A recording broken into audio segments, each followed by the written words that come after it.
Technology nerd. Hi, Technology Nerd here.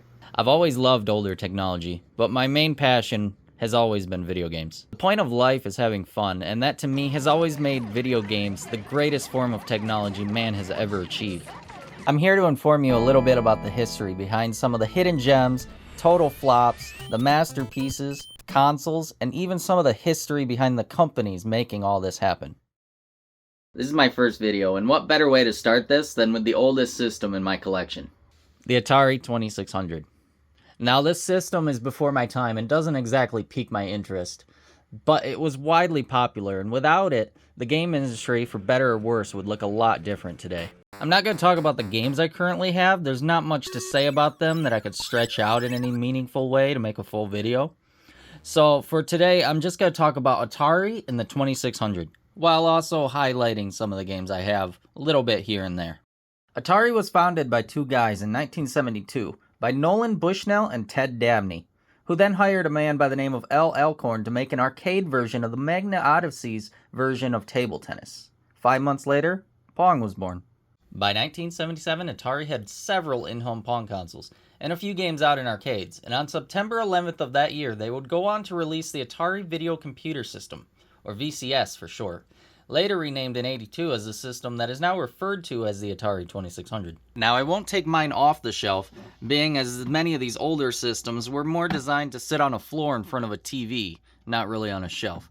And that means this older one actually has a built-in cord that I'm not going to spend time untangling from this mess. Now, I got the console several years ago, mainly because it came with a box, and as you can see, it's not in great shape, but I wanted it to put on a shelf. As you can see, I only have 3 games to showcase today. Asteroids, Pac-Man, of course, and Venture. Now, this console is the 4th version, known as the Darth Vader Atari, because of its all-black appearance. Early versions came with a game called Combat. Later, they would include Pac-Man, as you see in the box of this one. There are 4 total variations of the 2600, all of which are compatible with the same game cartridges, similar to what we see even today with modern consoles, such as the Switch, Switch OLED, and the Switch Lite.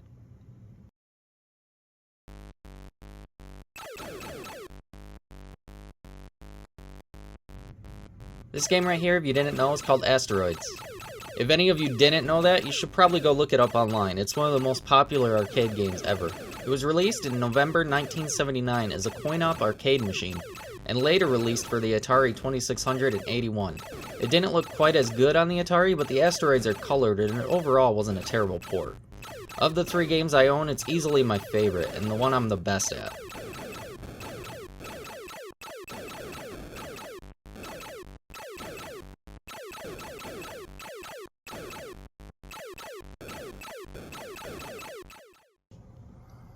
Now, the system didn't have great hardware specs at all. I won't bore you by going into detail, but from the sounds of it, it's impressive this thing ran games at all. And there are some pretty ambitious games out there for it.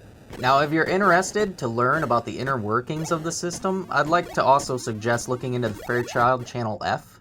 From what I dug up, that processor in that thing sounded kind of interesting. The 2600 was released with 9 games, each sold separately, and none of which were too advanced, but they were fun for what they were. It didn't take long, however, for the 2600 to start getting higher quality games. In '78, the console got a nice quality port of a game called Breakout, an arcade game co-developed by Steve Jobs, who co-founded Apple a few years prior. In '79, Adventure was one of the games that would set the most very basic first remnants of open-world games, breaking games out of their fixed playing fields.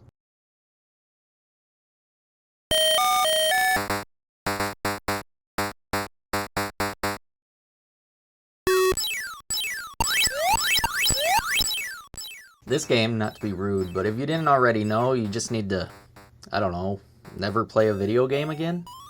It's Pac-Man for the Atari 2600. The original Atari models included a game called Combat, but the last model, when the Atari renamed the system, started to include Pac-Man, as you can see on the box I have on the shelf. Pac-Man was released on the 2600 in 1982, and along with E.T., was way overhyped and probably didn't help much with the video game crash in '83, which we'll go over in more detail later. The arcade version featured actual fruit, dots, a round Pac-Man, and Pac-Man could face up and down. This version we have lines, a blocky mess of Pac-Man, and he only faces left or right. In 1979, Bushwell would leave the company after selling it to Warner Communications and buying a pizza company that would later be widely known as Chuck E. Cheese. This left Atari in a financial downfall until a year later when Space Invaders would be released, which was so hugely popular people were buying the 2600 just to play it. Atari refused to give credit to its developers and even kept them secret, which in turn gave birth to one of the things all gamers enjoy: Easter eggs. In the game Adventure, if you executed a series of moves in just the right order, you could find the developer's name in the first room. Now, I wish I owned Adventure, but unfortunately I do not. Instead, I have Venture. The cover art looks pretty cool for an Atari game, and is probably what made it stand out and why I picked it out. This game was also released in '81 by a company called Exidy. Not much can be said about this, other than that you play as this little dot named Winky and can only outrun monsters, which have a very sporadic movement pattern, and is by far the hardest of the games I own. And my least favorite. The goal is to enter rooms where you can then shoot the monsters, but if you take too long, the monsters will come kill you. The object is to get all the items from all the rooms as quickly as you can. Atari's abuse of developers also inadvertently led to one of Atari's most widely known unintended creations today: Activision, the company that published Call of Duty.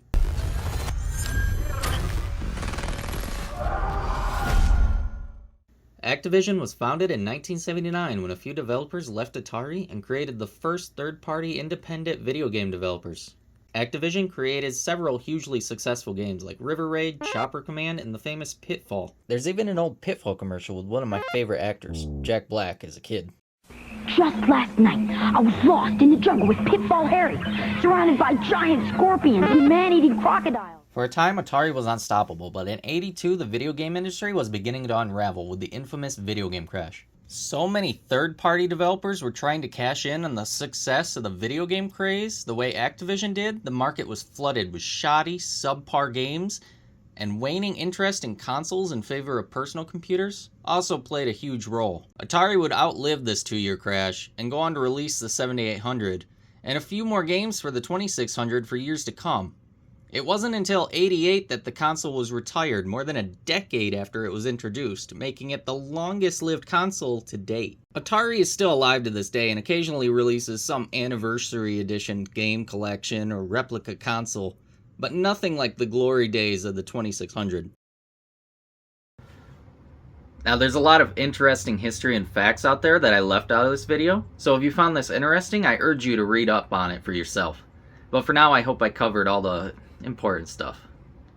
I hope you enjoyed the video, and I'll see you next time.